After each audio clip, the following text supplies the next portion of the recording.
ఆంధ్రప్రదేశ్ రాష్ట్రంలో ఇప్పుడు ఎవరి నోట విన్నా, ఎక్కడ నలుగురు కలుసుకున్నా వినిపిస్తున్న పేరు పవన్ కళ్యాణ్. అవమానాలు, అవహేళనలు ఎదుర్కొని వెంటబడి మరీ జగన్ను ఓడించడం వెనుక పవన్ కళ్యాణ్ కృషి, పట్టుదల ఉంది. 2024 ఎన్నికల్లో ప్రభుత్వ వ్యతిరేక ఓటు చేయకుండా చేస్తానని పవన్ శపథం చేశారు.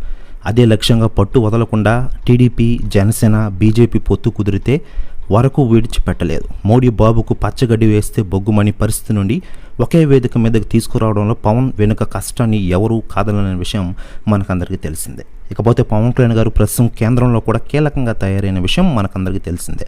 దీంతో ఆయనకి భారీగా సెక్యూరిటీని కూడా ఇస్తున్నారట సెంట్రల్ గవర్నమెంట్. లేటెస్ట్గా అందుతున్న సమాచారం ప్రకారం పవన్ కళ్యాణ్ గారికి Z++ కేటగిరీ సెక్యూరిటీని అందించాలని మినిస్టర్ అమిత్ షా గారు సంచలన నిర్ణయం తీసుకొనున్నారట. ప్రెస్ న్యూస్ కూడా తెగ వైరల్ ఉంది. ఇకపోతే ఆంధ్రప్రదేశ్ రాష్ట్రంలో అధికార వైసీపీని ఓడించాలి, ప్రభుత్వ వ్యతిరేక ఓటు చేయకుండా చేయాలన్న లక్ష్యంతో పవన్ కళ్యాణ్ గారు పనిచేశారు. 60 నుంచి 70 స్థానాలు అడగాలని జనసైనికులు డిమాండ్ చేశారు. కనీసం 40 నుంచి 50 అడగాలని సూచించారు. కానీ కేవలం 24 స్థానాలు ఒప్పుకున్నారు. బీజేపీకి సర్దుబాటు చేయాల్సిన పరిస్థితులలో 21 స్థానాలు పరిమితం అయ్యారు పవన్ కళ్యాణ్ గారు.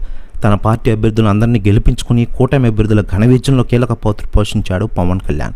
అందుకే ఇప్పుడు అందరూ పవన్ను అభిమన్యుడు కాదు, అర్జునుడు అంటూ ప్రశంసలతో ముంచెత్తుతున్నారు.